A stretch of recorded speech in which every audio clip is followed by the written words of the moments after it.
بسم الله الحمد لله والصلاة والسلام على رسول الله أما بعد. فصل علماء الأمة على ضربين. امام ابن قیم رحمه الله د اعلام الموقعين په اول کې د خطبې نه وروسته اقسام د علماء ذکر کوي. د دې وجه د ذکر کولو په دې ځای کې هغه دا ده چې وروسته د فتوو اصول ذکر کوي دا او التبیا علماء هغه دو قسمي، یو حفاظ الحديث، دویم فقهاء الاسلام، او یو دریم قسم هم په دې کې شته دی چې هغه باطل فرست علما دي. نو دا وروسته چې کوم بحثونه امام ابن قیم رحمه الله ذکر کوي نو هغې تعلق د علماو سره دی او بیا په علماو کې د هغه علماو سره دی چې هغه اهل الحدیث وي، اهل السنه علماء. ځکه دلته اول کې د هغه علماو پیژندنه کوي امام ابن قیم رحمه الله، کوم علما چې صحیح فتوا ورکوي، په اصول باندې خبر وي هغه، او فتوا د قرآن حدیث نه ورکوي او په منهج د سلف باندې هغه روان. په اول فصل کې اول قسم علما ذکر کوي او په دې دویم فصل کې دویم قسم علما ذکر کوي او د هغې منزله دا به ذکر کوي. مصنف رحمه الله فرمایي: ولما كانت الدعوة إلى الله والتبليغ عن رسوله شعار حزبه المفلحين، هر کله چې دعوت الله سبحانه وتعالى طرف ته او تبلیغ د رسول صلی الله علیه وسلم د طرف نه، دا شعار د ډلې د رسول صلی الله علیه وسلم د المفلحین چې هغه کامیاب دي، یا د الله سبحانه وتعالی د کامیابو بندگانو شعار دی.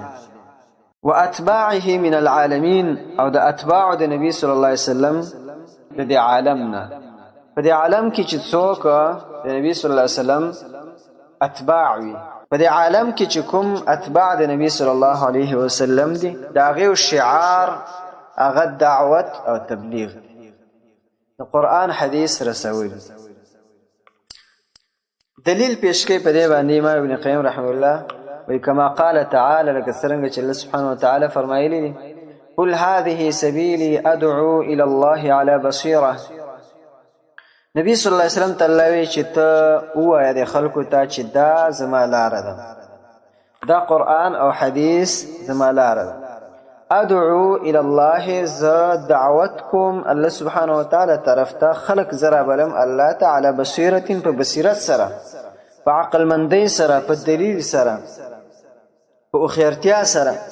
انا زه ومن او هغه څوک اتبعنی چې هغه زما تابعدار دي، زه او زما اتباع، مونږه الله طرف ته خلق رابولو. وسبحان الله وما انا من المشرکین، او فاکید الله سبحانه وتعالی لره او زه نه یم د مشرکانو. امام ابن قیم رحمه الله دا آیت کریمه دا د دې لپاره پیش کړ چې دعوت الی الله او تبلیغ د رسول صلی الله علیه وسلم د طرف نه د احادیثو، دا د نبی صلی الله علیه وسلم د اتباعو شعار دی، دا د هغې کار، دا د هغې علامه ده. هغه خلک چې هغه د نبی علیه السلام ډله ده، کامیاب خلک دي، د هغې کار دی دا. او حدیث کې هم دا راغلي: هم الذین یحیون سنتي ویعلمونها الناس. غربا هغه خلک دي چې زما سنت ژوندی کوي او نورو خلکو ته یې ښایي، دا د نبي صلی الله علیه وسلم اتباع دي. وكان التبلیغ عنه من عین تبلیغ الفاظه وما جاء به، او د تبلیغ د نبی صلی الله علیه وسلم د طرف نه د عین تبلیغ د الفاظ د هغې او هغه څه هغه دین چې نبی صلی الله علیه وسلم راتګ کړی په هغې باندې د هغې تبلیغ، و تبلیغ معانیه او تبلیغ د معانیو د دې هم، د نبی صلی الله علیه وسلم حدیث چې کله سره ورسې چاته د دې معنا نو دقه تبلیغ د نبی علیه الصلاة والسلام د الفاظ او د هغې د معانی وشو. نو کان العلماء من امته منحصرین فی قسمین، د دې امت نه چې کوم علما دي هغه دو قسمه منحصرین راګیر دي فی قسمین په دو قسمونو کې. تبلیغ د نبی صلی الله علیه وسلم د طرف نه هغه وی د الفاظ دغه او د دین د هغه او د معنیو دا، او علما چې په دې امت کې نو علما په دو قسمه. احدهما یو قسم د علماونه په دې امت کې هغه حفاظ الحدیث کوم چې مخکې تیر شوي دي. امام بخاری رحمه الله داسې نور علما حفاظ الحدیث، حفاظ چې هغه حافظان د احادیث دي که امام بخاری رحمه الله په شان. وجهابذته او دا پوها خلق، جهابذه جهبذه دا ویل کی او جهبذ دا النقاد الخبیر ته ویل کی قاموس علاوی. هغه خلکو ته ویل کیږي چې هغه جوهر علم لري، الخبیر بغوامض الامور، جوهر علم چې څوک لري هغه ته ویل کیږي جهابذه. والقادة الذين هم ائمة الانام او هغه قائدین چې هغه د مخلوق د انسانانو ائمه دي، حفاظ الحدیث او متبحرین علما د دې امت ائمه. وزوامل الاسلام او دغه خلق چې بارون کې د اسلام دي، اسلام بار کړي. القاده تو د جمع د قائد ده، القاده او قائد رئیس ته ویل کیږي، مشر ته ویل کیږي، وزیر دفاع باندې هم د دې اطلاق کیږي. او دا شخص ته ویل کیږي چې د یوې ډلې مشر وي. نو دلته مراد علما دي، علما د دې امت د خلکو مشران دي. وزوامل الاسلام بارون کې د اسلام دي. زوامل جمع د زامل ده او دا زامل د زمل نه ده. زمل ویل کیږي پیټي ته، او دا زامله چې د اصل کې هغه وخت ویل کیږي چې په هغې باندې طعام سامان بارولی شي، پیټي په هغې باندې بارولی شي. او هم د دې دپاره خلکو ساتلی. دلته اصل کې استعاره ده او دې ته استعاره مکنیه ویل کیږي. استعاره مکنیه دې ته ویل کیږي چې ذکر د مشبه او ترک د مشبه به. دلته اصل کې مصنف رحمه الله د دې علماء تشبیه د اوخانو سره ورکړی ده. هغه اوخان چې هغه پیټي وړي، پیټي بار کړي، طعام بار کړي، سامان بار کړي، د هغې سره تشبیه ورکړی. لکه څرنګه چې اوښ پیټی وړي په هغې باندې پاسه پروت دی، دقه شانې دا علما د دیو په شاګانو باندې هم د اسلام نشر و اشاعت تبلیغ دا پروت دی. په دیو باندې هم غټه ذمهواري پرته ده، په دې کې دوی مشغول دي. په دوه شیزونو کې علما مشغول دي. یو دا چې خلکو ته دعوت ورکوي قرآن او د حدیث، او دویم د اسلام چې کوم شرائع دي د هغې یادول، د هغې مطالعه کول. په دې کې دا دوه مشغول دي، دا دوه پیټي شو د دې. مصنف رحمه الله ځکه دې ته زوامل الاسلام ویلي چې دیو بارونکي د اسلام دي. الذين حفظوا على الائمه معاقد الدين.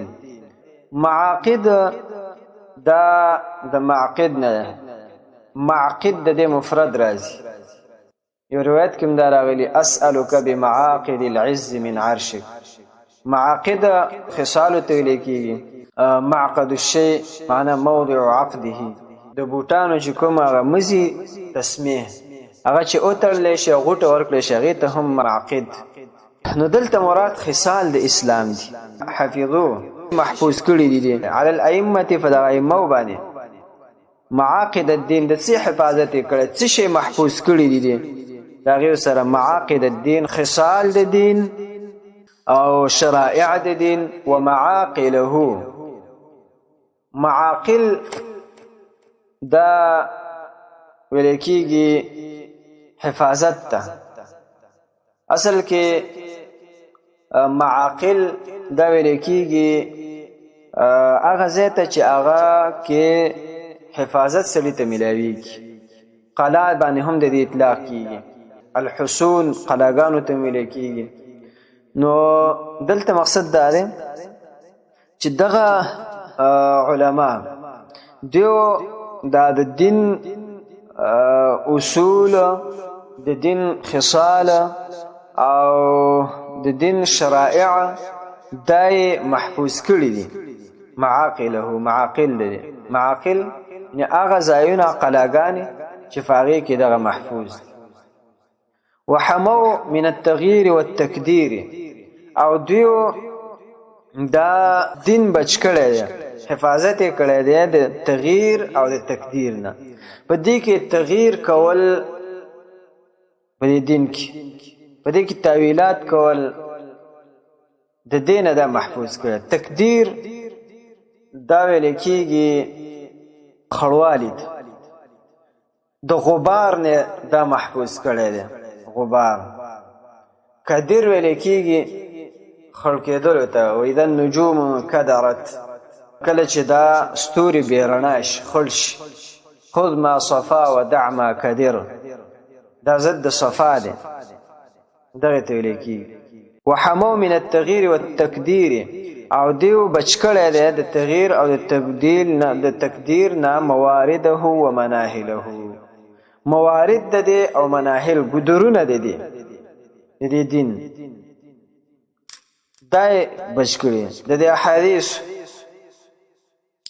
احادیث چې کوم موارد هغه بچ کړي مناهل بچ کړي مناهل او موارد دا یو شی دی مناهل نهل ویل کی اول الشرب اول ګټ کول دې ته ویل کی منهل مشرب ته ویل کی منهل مشرب معنا ګودر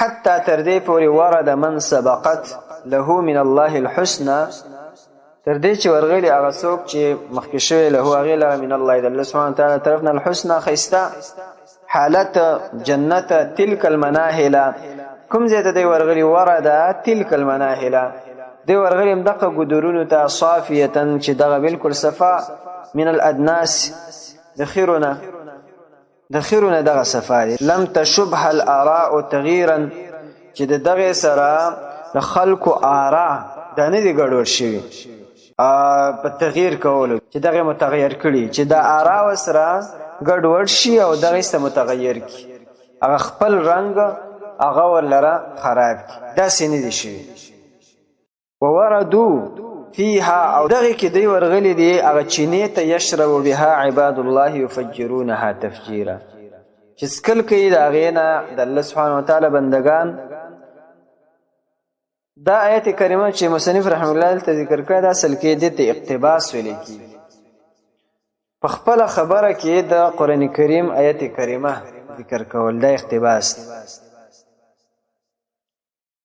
نو دې مقصد دې ځای پورې د عبارت هغه دا شه چې دا حفاظ الحدیث دي د جوور علم والا دي او د خلکو رئیسان مشران دي د اسلام بارونکي خلک دي حفاظت یې کړی دی د دین د اصولو او د تغییر او د تکدیر نه د دې هغه موارد او مناهل دا محفوظ کړي دي د کوم ځای نه چې دا دین راغلی دی هغه محفوظ کړي سندونه د احادیثو دغه محفوظ کړي دي وهم الذين قال فيهم الامام احمد بن حنبل في خطبته المشهوره او دا هغه کسان دي چې د دیو په باره کې امام احمد رحمه الله په خپله خطبه مشهوره خطبه ده دی فی کتابه د ده په کتاب کې چې هغې کې داسې ویلي او دغه کتاب د ده څه الرد علی الزنادقه والجهمیه دا د امام احمد رحمه الله کتاب دی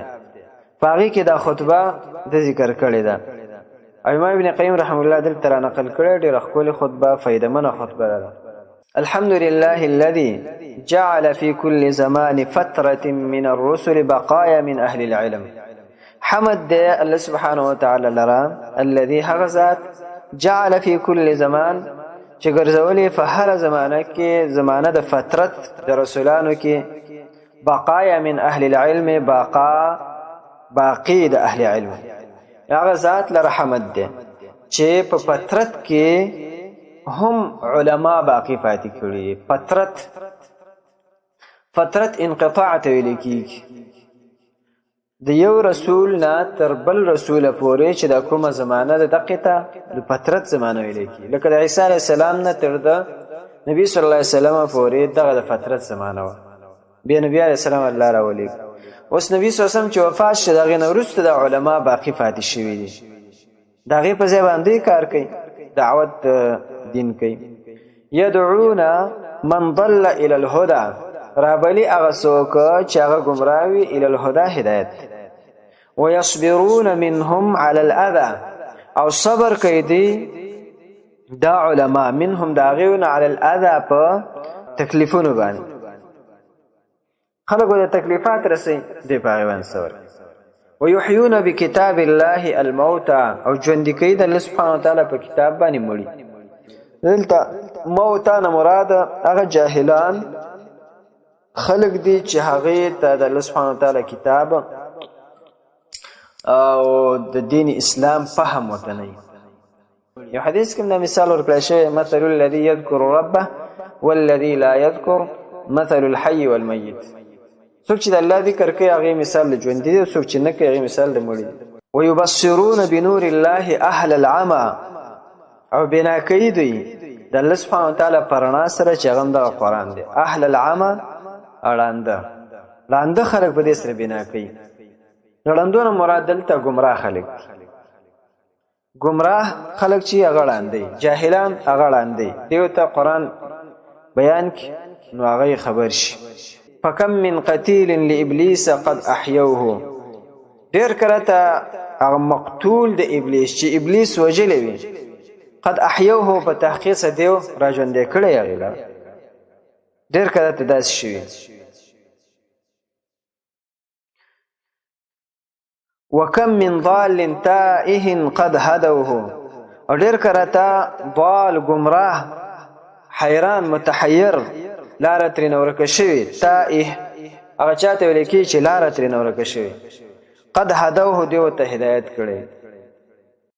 فما احسن اثرهم على الناس څومره ښکلی اثر د دیو په خلکو باندې. وما اقبح اثر الناس عليهم او څومره قبیح اثر د خلکو دی په دیو باندې. د دیو اثر په خلکو باندې ډېر مزیدار دی، خو د خلکو اثر په دیو باندې ښه نه دی، تکلیفاتو ته رسي. ينفون عن كتاب الله تحريف الغالين. دوی نفي کوي د الله سبحانه وتعالى د کتاب نه تحریف دغه غلو کوونکو. هغه خلک چې په دین کې غلو کوي، زیاته کوي، دغه تحریفات د الله د کتاب نه دی لري کوي. کله امام بخاری رحمه الله په شان خلک او د امام مالک او امام احمد او ترمذی او امام مسلم او داسې علما څومره چې اهل سنت علما د امام ابن تیمیه او ابن قیم رحمه الله داسې علما دی د غلو کوونکو خلکو هغه تحریفات دا لري کوي، نفي کوي. وانتحال المبطلين او هغه د دروغ نسبت د باطل فرست خلکو هغه نفي کوي. لکه یو سړی هغه یو موضوعي روایت ذکر کی نو عالم ورپسې راشي او ته وایي چې دا موضوعي دی، دا نبي صلی الله علیه وسلم ته دې نسبت صحیح نه دی. او داسې کړي دي پخوانو علماو، اوس هم علما داسې کوي. یو سړی د ځان نه حدیث جوړ کړي نسبت نبی صلی الله علیه وسلم ته وکړي، انتحال نسبت ته لیکي. وتاویل الجاهلین او تاویل د جاهلانو خلکو. دا اصل کې مصنف رحم الله د یو حدیث نه دا خبر راغستی. حدیث کې دا دی نبی صلی الله علیه وسلم فرمایي يحمل هذا العلم من كل خلف عدوله ينفون عنه تحريف الغالين وانتحال المبطلين وتاويل الجاهلين. دا صحیح حدیث ته آجوری سے برا نقل کړه په شریعه کې. الذين عقدوا الویة البدعه هغه کسان د جاهلان مبتلین او غالین عقدوا الویة البدعه چې دی تړلې ده هغه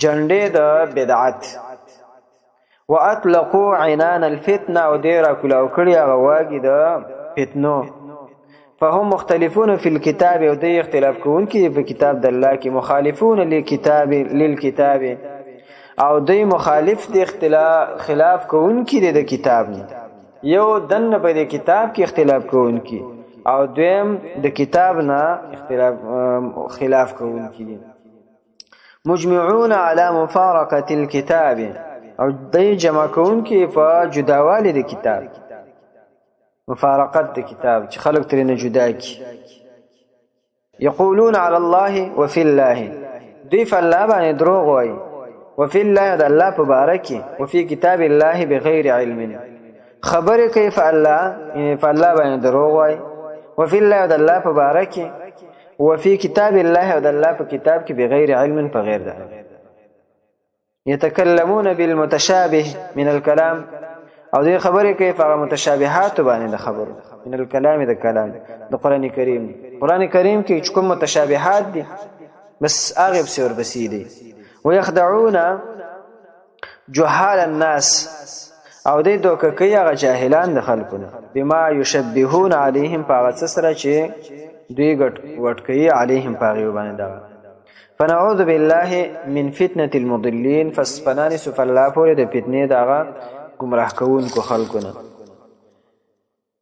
امام ابن قیم رحمه الله د امام احمد رحمه الله د خطبه دلته را نقل کړی ده او په دې خطبه کې هم اشاره ده دغه دوه قسمه علما یو قسم علما داسې دي چې هغه حق پرست او اهل الحديث دویم قسم علما چې دي هغه باطل پرست دي دو قسم علما دلته په دې خطبه کې ذکر شوی مصنف رحم الله اصل کې دو قسم علما ذکر کوي یو حفاظ الحديث بل فقهاء الاسلام خو دریم قسم د دې امام احمد رحم الله د خطبه نه معلوم شي چې هغه باطل پرست علما دي باطل پرست مليان بسم الله الحمد لله